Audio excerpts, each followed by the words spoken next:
Welcome back to the HGC Western Clash, where we are one game away from the end of the series and sending someone home, unfortunately.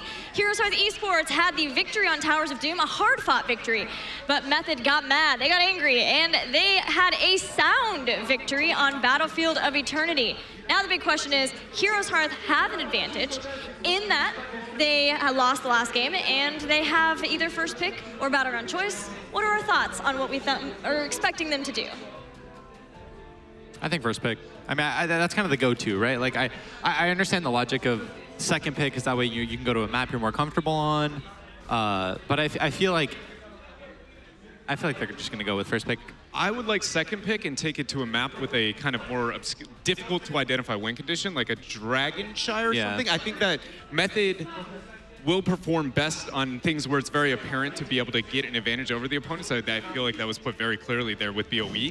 And so maybe, you know, they had the success against Dignitas on a map like Dragonshire. So I think that pulling that away can make it a little bit difficult for Method. Let's see what HeroesHearth has chosen to do as our teams are getting back, getting ready for this third and final game. There it is. They picked Battleground Choice and Dragonshire. I think it's really well done. That being said, I think that it might be overly optimistic to the idea that they beat Dig. And when we take a minute to remember in the process that they got the win on Dragonshire versus Dig, it was not clean.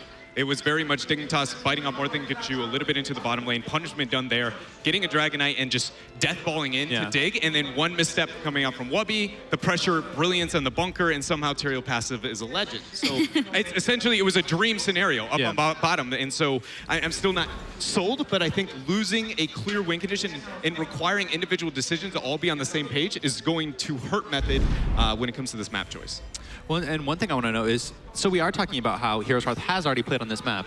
That means they've already showed their draft preference on this map, which is a really big thing in competitive, right? Knowing what your opponent prefers on a map is huge, right? Because then you can plan around it. So I know Method watched those matches. Like any pro team, they're in the back room, they're all watching, they're talking about it. Okay, how do we beat this team if we have to face them, right?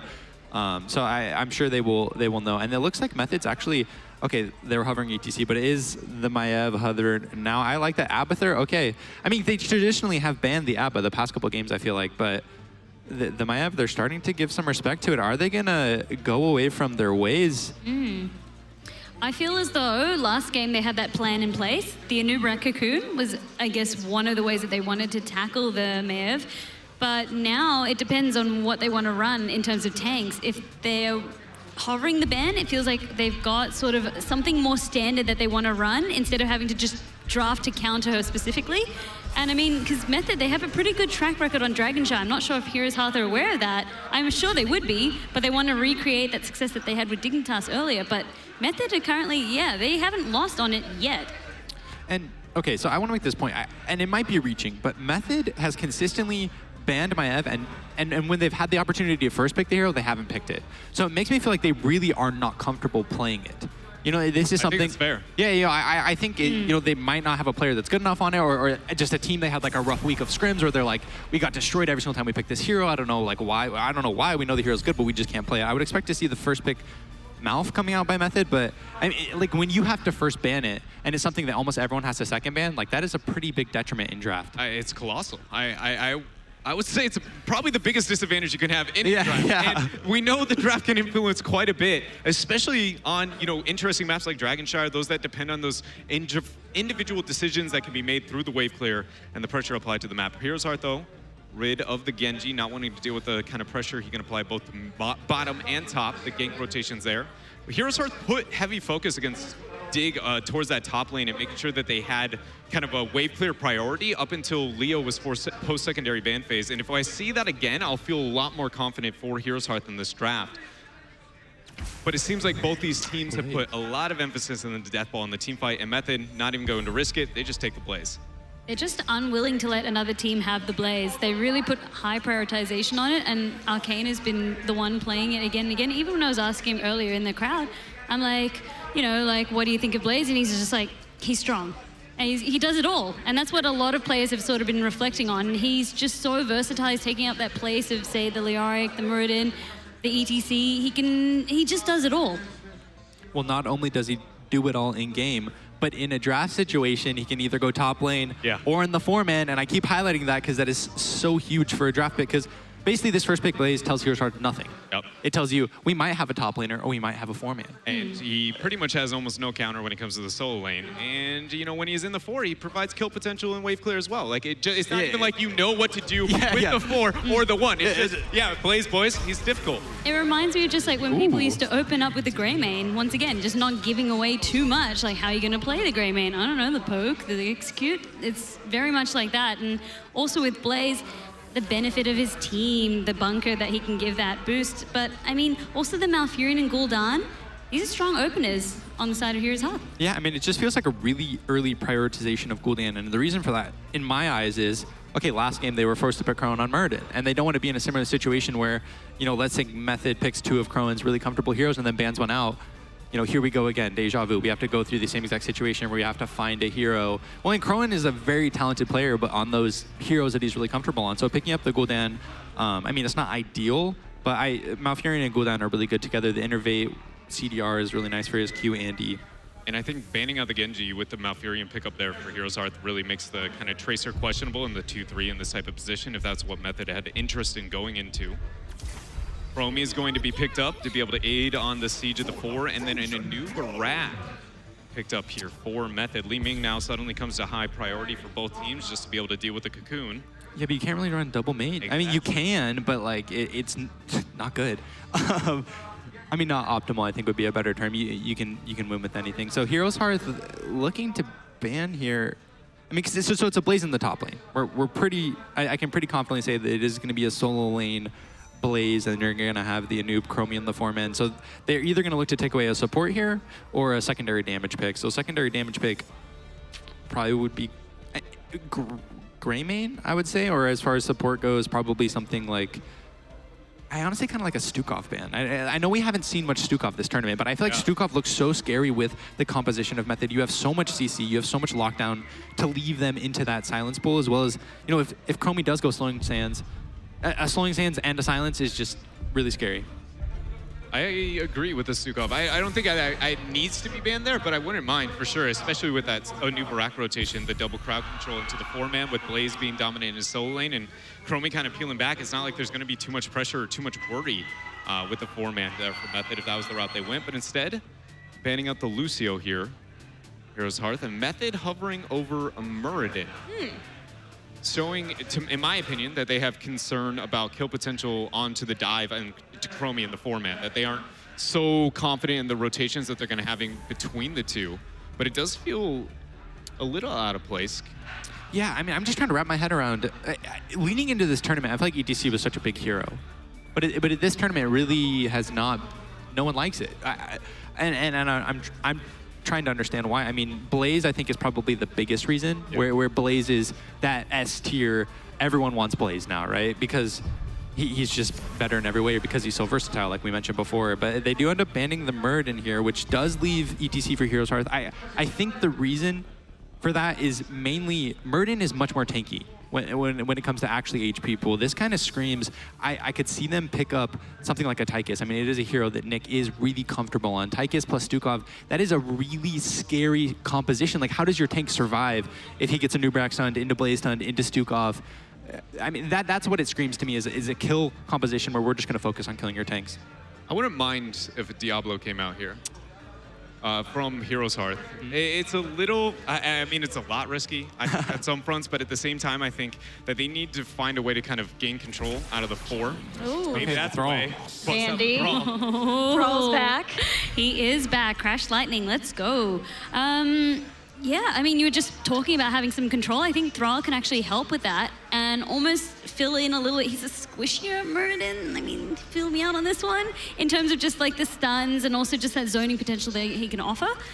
Except he just can't dive the backline as easily as Muradin can. That's pretty much his weakness there.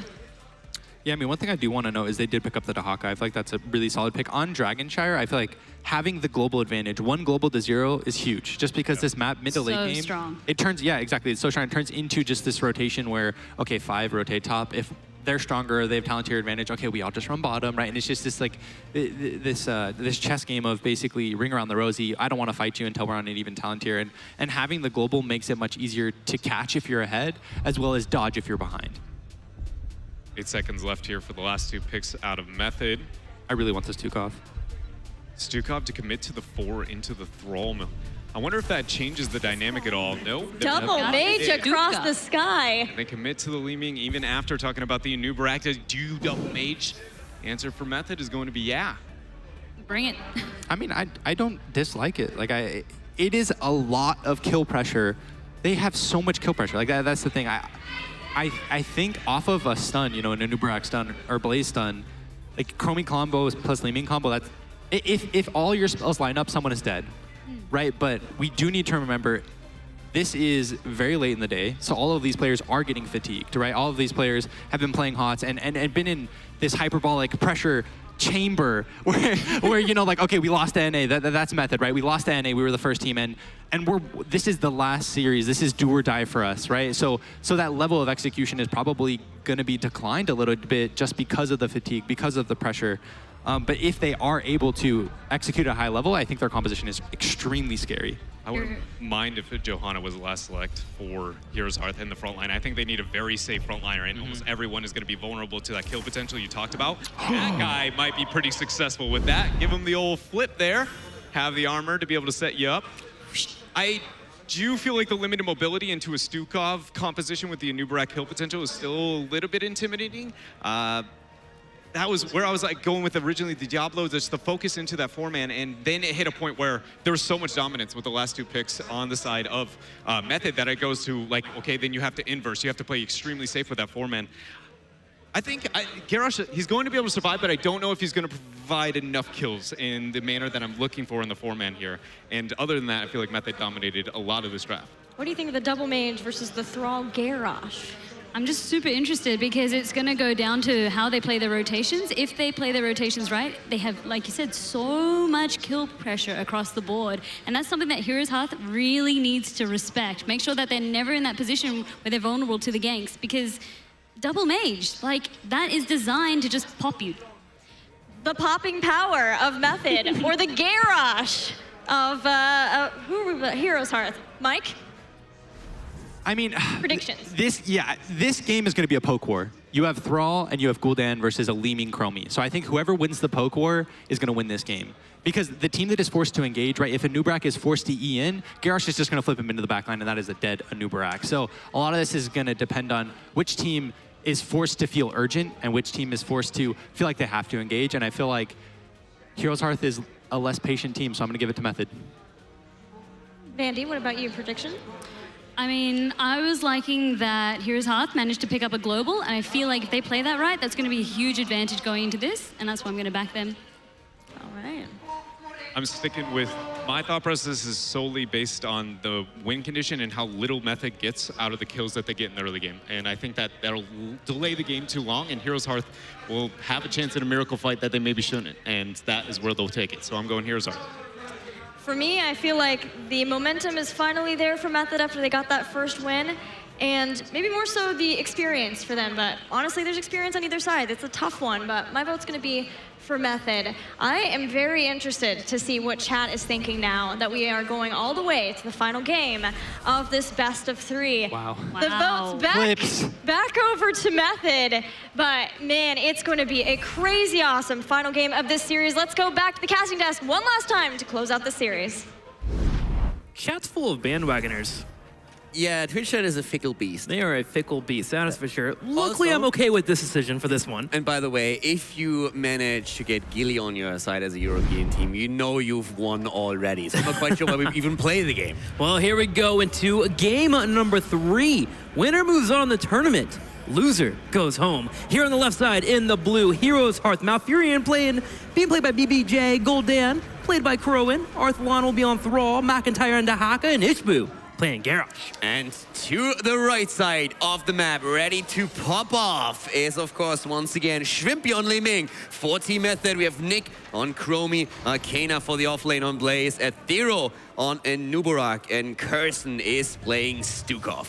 Something that was kind of touched on the panelist desk there was the Garrosh and Thrall actual synergy. With Garrosh stepping up, you buy a lot of space for Thrall to drop in a lot more Crash Lightnings, and if you don't get that space, you get kills possibly. A Thorough already taking some pressure on the sides, able to burrow charge away, but Method delivers a blow back. And Shrimpy immediately with a B-step. He's getting into his rhythm here. Great kill by Method, good engage by HeroesHearth, trying to set the Orcs up for the kill here. And I mean, they're running a triple Orc right now, so that's already a good start for them, but Method, they are the ones getting the kill. Will they be able to smash face? That's the real question, as Li Ming's actually getting a little bit aggressive here on the bottom left giant spawn that was spawning about 15 seconds, but mostly there to poke where he can, try and hit Gul'dan from behind the lines. In the top lane, though, Arcaner taking on Dehaka. That'll be a fun one to watch. Yeah, for sure. Arcana on the top lane in particular. But once again, we have the throws in here, and this could be the kill against the Nubarak, and indeed it is. There we go. HeroesHearth with a kill. BBJ following up with the perfect route, making it hard for a Thorough to move in with the disengage, blocking him down a little bit too much. Yeah, top lane is going full fail fish. First jet propulsion misses, then the tongue. They're getting tired. It's getting late, man. I mean, it's actually definitely true. Mike was talking about it on the desk, and after that much time on the stage and sitting the entire day here at the venue, it definitely shows in some of the plays that we are seeing. Overall, it's an absolute phenomenal performance by the players, but you can't blame them for occasionally missing a skill shot now. Rowan hitting a big corruption there. Twinbee getting chunked down to half health, but Thrall already working on the Giants to the bottom left. Gonna be able to get those pushing in, and this actually means that HeroesHearth, if they really want to, can go for an aggressive play on their opponent's Giants, but hang on. Method coming in for their own aggressive play. Burrow charge comes out, and we have 3 kills in the first 2 minutes. Once that we saw Nubarak in play, I really wanted to have Stukov. We've seen that play in Europe quite a bit. The follow-up that you get just through those silences is absolutely amazing. You engage with the Nubarak. Later on, you can use it through Cocoon, but right now you have just a dive, jet propulsion, and you have so much burst damage. If you get that stun and then Stukov comes in with a lurking arm, that's the perfect setup for Li Ming and Chromie. And we all know what Shrimpy can do once he starts getting his reset. So the late game setup that we have for Method is something that HeroesHearth has to be afraid of, because if Shrimpy goes face, he goes fallen. Well, we'll see if he's able to land those engages, because it is important, of course, the skill shots are very important. I'm getting tired too. Gonna have a root right away here on a Thorough, landing on him. Arthwan able to fall, but the Wolfie will land it. Ishbu comes in, tosses the Thorough over. He tries to burrow charge, but he falls. The Wolf lands and the Beetle dies. That's right, man. Wolf pwns Beetle, insects destroyed by predators, obviously, with big teeth. As Method and HeroesHearth are a bit even on experience, but Ishbu's trying to change that up. He goes under a tower, he finds a Li Ming and finds another kill. HeroesHearth with the big throws here, and that's the good kind we're talking about. Getting 3 kills against 2, taking Shrimpy down. And at the top lane, they're also trying to recover another temple for the first Dragonite of the game. But the rotation is there. Arcana with a good stun, but the problem is there's still Ishbu. And we're seeing another throw and the quick stun, and now Blaze is in trouble. Ishbu has been lifting. Look at this guy, dude. He's throwing everybody. Yeah, that dude definitely lifts. He's ripped. He's got the biggest shoulders I've seen today. My golly, man, coming in for another gauge. Level 7 about to hit here soon for HeroesHearth, and they are running the tempo over Method, looking for another fight this time. Ishbu, his shoulders get put underground. Yeah, the backpack was a little bit too heavy at that point, so he gets obliterated here by Nick on Chromie. Great play here on Method's side, not just simply rolling over here, but they're here to fight. The thing is, though, HeroesHearth is still slightly ahead. And now we're, of course, talking about level 7 and level 7 talents. We have Crash Lightning on level 1s with 8 stacks already. 8 stacks also on the Echoed Corruption for Crone with Gul'dan. And of course, we also see Nick here, who is sitting at 17 stacks for his Sandblast, having a bit of a better start into this game when it comes to the Chromie quest. Much better start. 4 minutes in, having a total of 18 stacks, not too shabby. Looking at that Crash Lightning from Thrall, he's at 8 stacks himself. 12 away from the 20. Yeah, Method gets the Dragonite here. Wow, they just snuck that. I didn't even see them. Here we're looking at talents, and they grab a Dragon. Method being quick. Yeah, they're getting a little bit cheeky here, get the first objective, and of course that could easily translate into more experience for them and the lead. Also, level 7. Now, of course, when we look at Li Ming, it's all about Calamity, and that's really when Shrimpy is going to start having quite some fun. So we're going to have to keep eyes on him in the team fights. Temporal Loop picked up once again for Method. Can focus down on target right away. Thrall being one of those main targets that can get it. BBJ, though, taking the pressure. But look how HeroesHearth sees that Temporal Loop, and they push the issue. They actually get the kill when Method tried to force it. Yeah, and Nick is going down at this point. So really well done by HeroesHearth. The Dragon Knight is wreaking havoc, but they are the ones engaging, and then they start getting the kill here. Method not quite happy about how that turned out. Still even experienced here, and so far, even with the Dragon Knight on the side of Method, HeroesHearth is playing this well, and they want the kill. She's done. And they get it, I mean, easy. That was a play by Ishbu coming in there and dropping the cleanse on himself at that level 4, being able to move forward and prevent the kick that would have dropped Garrosh into the back line of the fort. And Li Ming just got picked off completely. 10 right around the corner for both of our teams, but we're still neck and neck.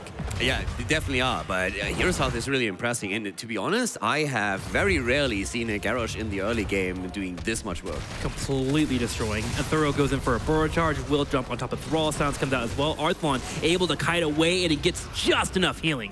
That was a close call, though. Earthquake. I mean, I really saw him. When he started to use his Earthquake, I was thinking about, maybe you just burn the cooldown and you're dying, but he got out of it. Barely Clutch. surviving. Temporal Loop comes out. Crone will be the target. He drops the Horrified to survive. Tongue comes out on Nick. Nick's low on health. No way he gets away. He does get picked off as well, but Method, they're looking for those resets. And this is just really blow for blow the entire time. Another kill. Li Ming is down. 8 kills versus 4. HeroesHearth is doing work. Method with the initial kill against Ghoul done, but the counter aggression against Chrome and Li Ming as the double mage goes down. Poor Arcaner in the top lane. Guys, what's going on? There's 8 kills on the opposing team. Yeah, he's like, reports incoming. My team's feeding Blizzard. And Nubarak is down as well, and this is just a bloodbath. HeroesHearth has 9 kills to 4. The good news, Method were able to get a Night Camp pushing the top lane. Gul'dan should be able to come over and clear, but at least it gets a damage on top of that fort. Shrine's activating in 30 seconds, and we are slightly tight in experience. HeroesHearth is starting to finally get a lead with all of these kills here, but Method's been hanging in. Yeah, Method is hanging in, and I mean, at the beginning, it really looked the exact opposite, as if Method would be the one walking away with the first few kills, a bit of momentum. They got the Dragon Knight, snuck that in, but now HeroesHearth is just bodying them across the map.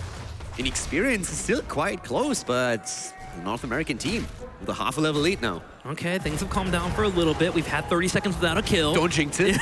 Night Camp being grabbed here towards the south, as well as a Shrine for HeroesHearth, but they also control the top as well as Zahaka's able to steal it away. With Li Ming in the middle, it should be fine as Method should be able to poke it down and prevent it from being picked up. And while HeroesHearth finishes that night in the bottom camp, they're setting up for a 4-man push towards the turrets. Great camp for them right now. This is absolutely fantastic. They can really start and push through the bot lane now and at least take the wall. That's going to be another huge chunk in experience for them. And Method is attempting to react to it, but it's really not easy with the setup they have, especially through the double mages that are currently poking through. I mean, some of their best wave clear is Kirsten have to drop down a silence. When you are needing a silence just to get that stuff cleared up, it's pretty difficult. Yeah, also, if you can actually push with the aura, that's fantastic if you go up against double mage. Finally, Method does clear up the Giants as well as the Night Camp, but 13 was soaked by McIntyre. Speaking of McIntyre, in the middle lane, take a little bit of damage there as Blaze goes in for the fight. Shumpy as well. Yeah, Arcana with a quick bunker here. 13 is in play now. Down to the bot lane. Nick needs to be careful. Crash Lightning still stacking at 13 stacks right now. 7 away from the 20. And it's going to become so much easier for him. Chromie at level 24 in terms of their stacks, so waiting on those 60. Slowed down a little bit since all the aggression that we've been seeing. 13 about to hit for Method as Schwippy's able to teleport over the wall for safety if he needs to. Shrimpy is just juking and jiving the entire time. Left, right, left, right. The wolf comes in, then all of a sudden hits corruption that follows through. He needs to be careful of Garrosh as well, and he's just dodging everything. I mean, how beautiful is this? A brawl for game number 3. Winner, of course, moving to tomorrow. Loser going out. You love to see both teams bring their A game. Yeah, and they are definitely doing exactly that. Kakuna now to be dropped as well because McIntyre was coming in on Dehaka and really threatening Ethereal there. And if that tongue connects, he knows he's dead meat. So with Garrosh being around and having the taunt available, it was the only play he had, and that's another cooldown burn. Blaze setting up for this fort to finally be picked off. With HeroesHearth in the bottom lane forcing a fight, Method was able to disengage and allow a grab there. But that kill against the top 4 is an important one because it really shuts down that retreat that we saw for HeroesHearth. The well is gone, there's no fountain to tap, and you can't retreat beneath the safety of your own fort. So that's going to make the life of Method at the top lane easier. Now they want more. They want the kill in the mid lane, and they get it. They take down Dehaka, Here comes Stukov trying to keep the rest away, but Ishbu is looking for a potential throw here. He might have overstepped a bit. He was wanting to get Stukov, but Kirsten was able to sidestep it, engage on top of Ishbu. Cleanse comes out, but big Earthquake also being utilized. BBJ kiting away with the bunker blocking in the area. Method is unable to chase. That could have been a disaster. That was close. rough. When the stun came in through Ethereal, that really looked like it could even be a double kill, but that was a very nice escape here they pulled off in the end. A little bit of a mistiming here with the Cocoon as Krone is not taking any damage, but Ishbu is not quite so lucky. He's actually receiving quite a lot of it on his Garrosh. Here's the issue. Temporal Loop is actually available for Method, so they can force a fight if they want to. HeroesHearth brought all down. There's the loop. Here comes the combo. It connects. Arthwan with the spell shield is just fine. And Arcana comes in, and here comes the silence. That's the fight we've been waiting for. Li Ming goes down first. HeroesHearth with the first kill. He might make it double. Ethereal is in trouble, and he goes down. The drag connects. And Arcana is also gone. HeroesHearth taking 3 kills, opening up the map as well. They have the bottom control of the shrine. They need to send someone top as soon as they can and start to grab the next dragon. And they take a massive experience lead, 15.5 to 14.75. 12 kills against 5, 11 minutes into the game. And that, in this particular, that was an engage that was forced by Method. Spell shield there from Thrall makes it much easier for him to survive. Turns around, drops the fight right away. The Twilight Dream instrumental. And the root was absolutely fantastic. Just stopping the engage that we saw on the side of Blaze was so important. That really saved, I mean, in particular, Thrall. But then, as you said, the follow-up with the Twilight Dream was also absolutely beautiful. And HeroesHearth hits 16 and gets a dragon. Dahaka also having Brushtalker available. They can force an issue if they would like to. Method setting up for a flank on the backside, trying to force an issue and maybe get Malfurion to pop that ice block. Yeah, we have 16, 18 stacks now on Thrall, 2 away from completing his quest. 45 stacks for Chromie on the Sandblast, but HeroesHearth is definitely not here to take prisoners. They are going through the fort at the bot lane. They have still a push going with the Siege Giant camp to boot, and with the level 16 talent in their hands, they are ready for a fight. Chromie is in a good spot here, though. Loves poking against a dragon, getting that quest stack set up. Already down to 55. Getting close to that 60. Can he land another one? There's 57. Wants to be able to get one more hit. Wants to finish up that quest. Missing out just to barely. McIntyre being on the back left side. Holding that bush for his team. You really don't want to fight now. They're so close to 16. And HeroesHearth is the team that really starts taking the lead here. And I mean, pretty significantly at that as well. And this is really the game that it comes down to. Whoever loses here is out. Out of the tournament. Flying across the world. If you're North America, just to get here to be knocked out wouldn't be the greatest thing ever, but same thing here for EU. Here trying to be prideful. Winning in Poland would be great for Method, but Method about to hit level 16, playing defense, slowing it down a little bit here as they know they want to be on the same talent tier as their opponent. So we have now Runa's Affliction on 16 for Crowan. Echoed Corruption is still a far cry away from being completed, but the fight is following up once more. There is the immediate goal for Athlon. Good hits from Chromie from the backline, but the attempt to go for Ethereal, he just barely gets out as we are seeing the Twilight Dream about to wreck Method. That was a close escape, but they make it happen. The problem is that Arcana is still caught. Arcana on the backside, Temporal Loop as well comes out. Arthlon takes the damage, but Schwimpy is unable to get the kill. Arthlon kiting away as we do have Blaze down and fallen. The silence in particular didn't do enough. Oh, but there's the counter kill. Well played. Early kill against Blaze, but then Garrosh also falls. And I mean, again, a lot of this was just simply stopped by Nubarak. Ethereal barely moving out before Malfurion gets the Twilight Dream through. If that happens at half a second earlier, then Method is in so much more trouble. But as is, it was only an exchange in kills, and they can't be too happy with that. Only a 1-for-1. Quest finishing up for both Chromie and Thrall. Level 23 stacks so far for that level 1 available for our Thrall player. 20 seconds until we have Garrus back on the field, but Blaze here soon should be able to group up the team. We'll see if they can force an issue. Sadly, with no shrines being available, it's a little bit difficult to do. Yeah, the double mage here with so much blow-up potential, but it hasn't really worked out as much as Method was hoping for. They're always trying to get these setups with the Temporal Loop and getting Chromie's damage and Li Ming's as well. And once they get these kills, they can try and start a snowball, but it's been really rough for them to get the kills at the front end of the fights. They sometimes get their counter kills towards the end, but that's not enough for Li Ming to build up that team fight momentum that she really hopes to get. They've been focusing Thrall a lot on these fights, but that spell shield's making it very difficult for them to blow it up. Do you think changing a target could be a good play for them here? I mean, if you can get the shots off, then definitely, especially if you can get close enough to cool down. The problem is you have the ice block on the side of Malfurion as well. That can be rough. And if you need to go too deep, there's always Garrosh, who really threatens you with these throws. Well, Method, 2 levels behind, with HeroesHearth looming around for level 20. They've got to make a play soon, or they'll have to decide to weather the storm. And honestly, with a Dragon being grabbed here, it's 15 minutes in, they can defend, but they'll probably lose a keep. Yeah, it's... Method needs to make something happen here, I feel. They really need to find some way to get the engage they've been waiting for the entire time and then get that kill thanks to those mages. And we have Chromie just completing the quest so much faster in this game now than we saw before. You talked about it earlier. So Nick can push out more damage. He's sitting at 29k right now. That's the exact same amount of damage that we have for Arthalon on Thrall, with Shrimpy sitting on 37,000. So he's really delivering here. But it's HeroesHearth with the early 20 that's really the big problem. They have the momentum that they need on the last map. I just love the patience I see here from HeroesHearth, knowing they want 20, playing safe, controlling the top side. They have Dahaka floating around, playing that global. There's so many times we've watched North America during the week, we're like, why would you fight here?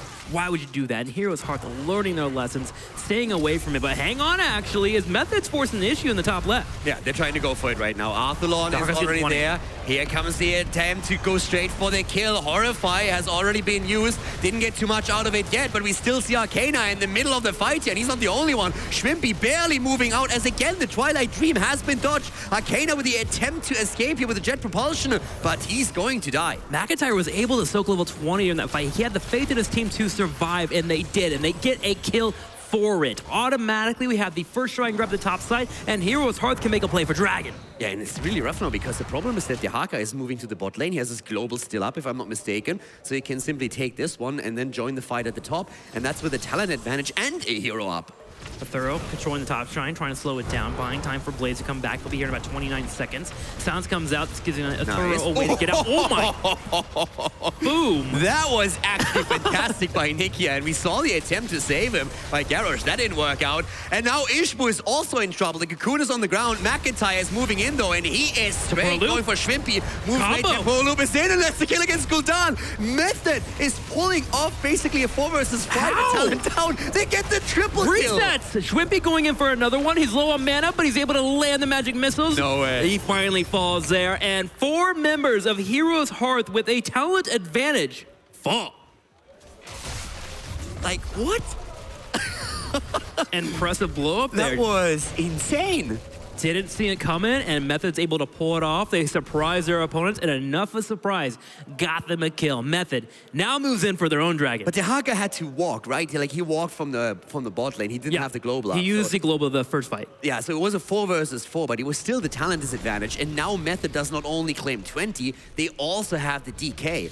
But that was still a super impressive, even in the 4 versus 4 against the level 20 talents. That was super impressive by Method, and they finally get these kills that they wanted, and it all started with a snipe against Thrall of all people. And now HeroesHearth sits back and waits. They realize, okay, we lost out the Dragon, we have to give up whatever we can for the moment, wait for our teammates to spawn. Finally, Golden's here, Molfarion's about to pop up, and Garrosh here in about 8 seconds. Method moving forward for the keep, and it looks like they'll get it. Yeah, I mean, the keep is definitely gone.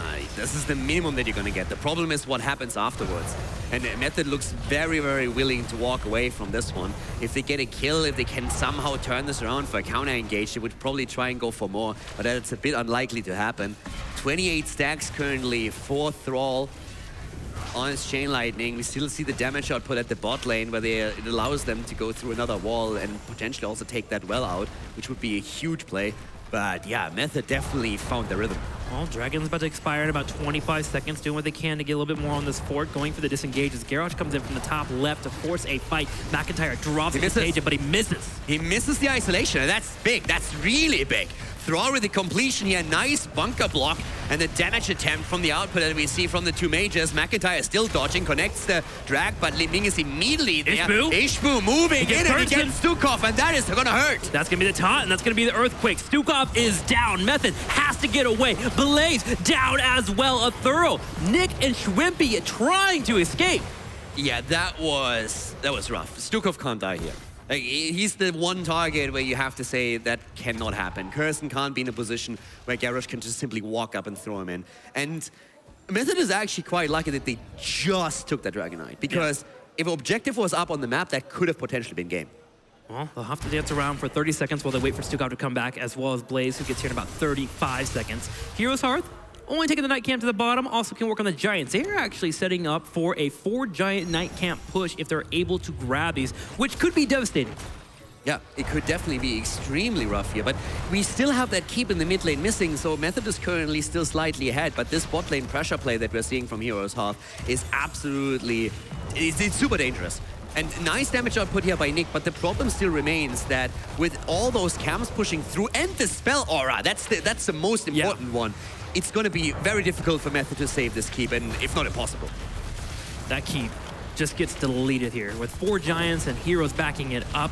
Method does have everyone on their team spawn up. Ishbu moves in for a fight. They are getting a little bit aggressive here. Temporal Loop comes out. Yeah, Temporal Loop comes out. Good damage, but not enough just yet. That aura is really a problem. It's a massive, massive problem right now for Method as we see the entire setup moving towards the core. They're starting to poke. They're just looking for an opportunity with Ishbu. There we go. Again, for Garrosh, the attempt. Not successful, but Garrosh also doesn't get the throw. Arcane are also missing the jet propulsion, scaring me for a second. Could have been thrown right away afterwards and have no disengage. Granted, he would have had the bunker, but still, very difficult situation for both of our teams. Catapults in the middle, they're not too much of a threat yet, but something that HeroesHearth has to consider. To keep down for both teams, this is going to the wire, Tim. That it is. Here in game number 3, Method posturing towards the bottom. Near the shrine, Ishbu in the bush. He wants to throw. He's ready to throw. Yeah, he's looking for it the entire time. Garrosh wants it. And of course, we also have still a Nubarak looking for an opportunity here. Li Ming still a bit far back. They need to be careful of the Haka. That's one of the main reasons here. They need to be careful that that isolation is not completely destroying them in the fights. Constant poke, hitting Garrosh. Is able to escape. The Haka heading toward the top side. Method wants to control on the bottom. Probably the most important part, especially with catapults being here. Nick already with the time traps the entire time, straight going for those bushes, making sure that if McIntyre comes in, he's going to be stopped. Because again, if he comes in from the flank, gets the contagion in, then this could be lights out for Method. It all comes down to a last team fight. This is really what this is all about at this point. 22 minutes in with a keep missing on each side. This game can end by just getting 2-3 kills. With McIntyre towards the south and Method rotates towards the middle. They do see Garrosh, and the Impel will be dropped by a Thorough, slowing him down as much as they can. They're dancing wherever they get the situation. Nick is trying to work on some chromie damage wherever he can. Yeah, Nick is currently just like bodying with the damage output. We have also Shrimpy sitting on 62,000. Thrall has 45,000 damage by now. Seeing him on 30 stacks. Chromie 57k. So the damage dealers, especially the mages on Method side, are doing work. But here comes the drag, here comes the throw. Bunker. There's the bunker. The Horrify still comes in though, but he should be able to walk away from this. I can't believe that. The Horrify was a great read by Chrome, but sadly it sent Arcane in the wrong direction. Arcane is able to get out and gets the heals. Earthquake pop trying to slow him down. Kirsten on the backside cannot get caught. The Twilight Dream not connecting, and it looks like Method's able to get out. Method gets out, and we have seen every single heroic burn on the side of HeroesHearth.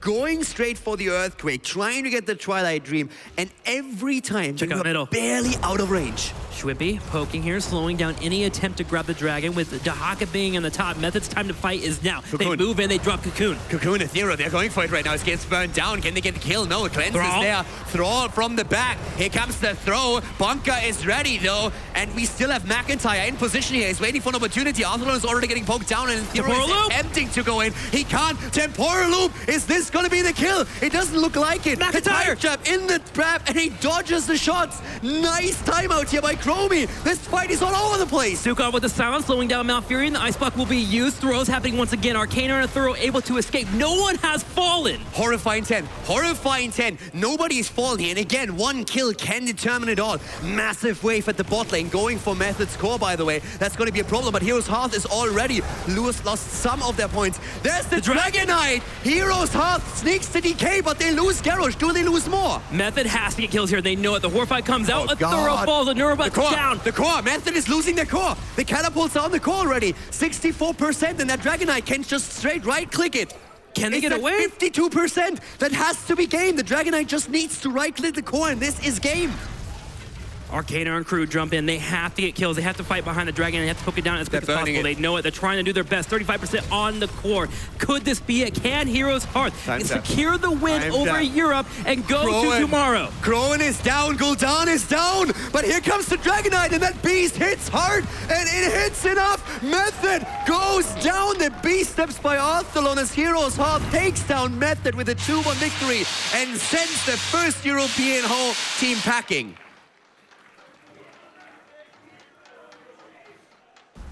Heroes Hearth has done the impossible. I don't think anyone expected them to come out today and make it to Saturday. They snuck into this tournament just barely throughout the HGC season, and not only do they knock out Method, which is impressive in itself, they also got a win on Dignitas. They can be very happy with the results today. With the exception, of course, of McIntyre. He was hoping for the 0-4 so that he doesn't have to adapt to the tournament meta. He's not granted that wish, so he finally has to put some work in here, apparently. He does. I'm still in shock here. HHE playing so well in that match. Method finding some moments to maybe get a comeback going, but it just wasn't enough. I don't even know how they snuck that Dragon Knight in at the end. Just barely. The catapults had to be looked at.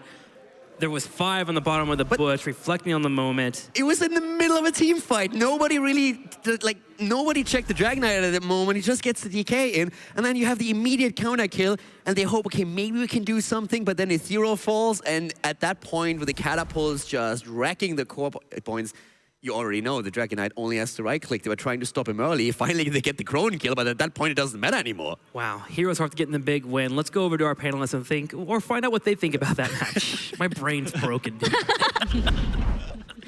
What an amazing series. Trixler, I think everyone's brain's broken after that incredible series. So many brawls, so many kills. We got the Garrosh. We had so many different adaptations in draft. Vandy, you and I were talking, we were sitting, and it's so amazing to see Heroes Hearth come in not having a lot of expectations for this tournament. Absolutely, and it just helps so much in that environment because, as you were saying, it helps to just have realistic expectations and be pleasantly surprised instead of being like, okay, we're going to dominate everyone and then just being sent home 0-4. Right? Dred, surely this is a pleasant surprise to eliminate Method and keep going in the tournament. I very much agree. I share that sentiment. It very much is a pleasant surprise. I will say that I did question the strength of Method in general coming into this tournament. They did have success here and there, but I didn't think that we would see Heroes Hearth be able to bring the fight successfully in the manner that they were able to, especially on Dragonshire. I still wasn't as convinced, especially questioning would Garrosh be able to get the threat into the 4-man, and the answer was very much yes. Ishbu got 3 kills onto Li Ming within 6 minutes of the game, and it was just absolute domination for him within the 4-man. It was impressive. Yeah, he looked very indomitable, even running away when I did not think he would be able to get away after Dahaka McIntyre went down in the mid. Mike, what do you got to show us? I'm gonna have an awesome team fight in the bottom lane. What you guys are gonna see here, I want you to pause it coming into it. So basically this fight is gonna look really well for Method. All right, so Nick here on the Chromie is gonna get a really good time, use her ultimate on to the Thrall here, which looks terrible for the side of Heroes Hearth. Basically, it looks like a really scary situation where they get the Stukov silence, this Stukov root off of that. But I need you guys to watch Crowan here. Crowan ends up stepping up here and hitting a 3-man Horrify, which allows BBJ later on in the fight, can you roll it, start going slowly? BBJ on the Malfurion, later on in the team fight is able to hit a huge silence. So, okay, there's the ultimate coming out onto Arthalon here. And look, Kirsten following up with the silence, perfectly timed. The root as well, Arcaner coming in the flank. But look at Crowan, 3-man fear, all their damage, and the Stukov silence, and BBJ coming in right now. Huge silence, absolutely just turning the fight. If Crowan doesn't hit that fear, that is a game over team fight. Like that is a 5-man wipe, most likely for the side of Method, and they end up getting 3 kills out of it, right? Arthalon is caught out of position, but, Arthalon is caught out of position, but Gul'dan actually saves it with the fear. That was something that we saw, I feel like, throughout many moments of that game. You know, there was another fight that had happened up on mid with the kind of Bermuda Triangle of Death where we saw that funnel from the members of Method, and every single time that they did that, Crowan did an amazing job to be able to position upwards, hit huge Horrifies, and debatably was the reason they were able to win that game. Yeah, and Garrosh, Vandy, looked really awesome to be able to see. It feels like it's rare that we see this hero come out, but whenever we do, especially from the NA teams, they have a lot of success with it. They understand where its uses are good. Yeah, they see the limits of that hero and they position quite well, I must say, with the Garrosh. I really liked as well that bunker play that we were seeing when Arcana ducked out. We're like, wow, the taunt, and then the fear just sent him out into the side lane. We're like, oh, they didn't get the kill. That's anticlimactic. But the timing of Garrosh as well, like, that's what I'm talking about. And that's just so nice to see. Also using Into the Fray, you were saying as well. Pretty exciting stuff. Yeah, he played very well. Great job by HeroesHearth, and they stay alive. They keep their tournament lives alive, and we'll go into tomorrow. Let's check in with the bracket now after that first elimination match. As we say goodbye to Method in this tournament, we will also be saying goodbye to either another EU team or our first NA team. And to be frank, I think a lot of us looked at Freedom here and didn't expect to see them maybe in this series. However, Fnatic played so well, and Fnatic was a big question mark. What are you guys feeling about Freedom versus Zealots? Who do you think is going to be sent home? I was going to say, I actually was talking to the Freedom guys after that before that last match, you know, and I was asking them, where are you guys at mentally? Like, what happened in the first game, or like that first series? And it very much was what Dredd brought up. He said, I was talking to Zugrug, and he was like, I feel like we really over-adapted to the EU meta, right? And he's like, it's because we had really good scrims in EU. They performed really well against Dig, against Method, against Fnatic, but they just over-adapted the meta, and they're like, we didn't really play versus Maiev. And it really caught them off guard playing versus Fnatic, and Fnatic showed Mene on that Maiev was able to just really dominate everyone. So they said that they've made the proper adjustments, and they're really looking forward to the series. Final thoughts, you two? I mean, those are definitely good words to go by. You've made the adjustments. You're not going to let that kind of catch you off guard anymore. You're prepared now. So I feel like this puts Team Freedom in a good space of mind. But, Dredd? I think it's going to be able to help Freedom.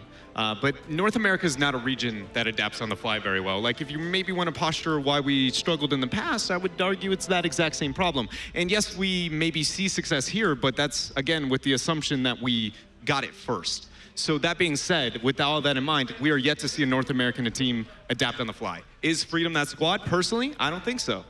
See, and that's where I'm going to disagree with you, because I think of all the NA teams, from a pro player playing against them, I feel like they're the best at adapting. So remember how GFE was the best at Braxis? The team that ended up taking us down on Braxis was Freedom. Yeah. And that's because I feel like the way that they think about the game is just very intelligent, and I think they're very good at finding adaptations. Well, guys, HeroesHearth stays alive. We'll see if Zealots or Team Freedom joins them in the lower bracket tomorrow, and who goes home after this break. Don't go anywhere. The HGC Western Clash continues after this.